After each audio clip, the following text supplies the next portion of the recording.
unang tingin, iisipin mong kuha sa kamera ang mga larawang ito. Mula sa nakamamanghang detalye at kulay ng mga imahe, sinong mag-iisip na ito pala ay likha ng kamay ng tao? Yan ang obra ng 29 anyos na visual artist na si Elvin Perocho Vitor na tubong Bohol. Ang kanyang mga pinta, hyperrealism, kaya naman talagang nakamamangha ang linaw ng mga detalye ng mga obra. At dahil sa pagiging malikhain ni Elvin, nito lamang April 13, opisyal nang tinanggap ng hyperrealism artist ang prestihiyosong Leonardo da Vinci International Art Prize na ginanap sa Milan, Italy.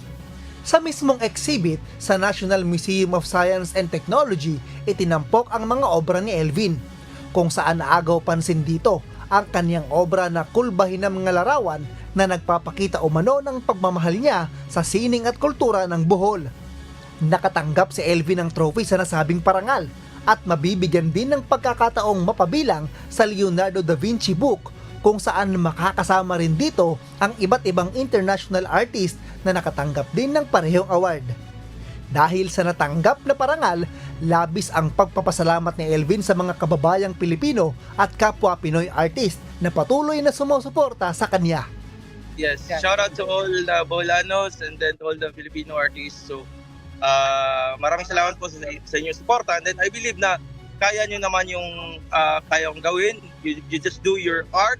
You pursue your passion. Kasi when you have passion when it comes to art, the people and then the curator or the art collectors will notice about your work. So just love your work, just love your passion, because I believe that it is a God-given talent that you have the responsibility to cultivate and then to enhance and then to develop.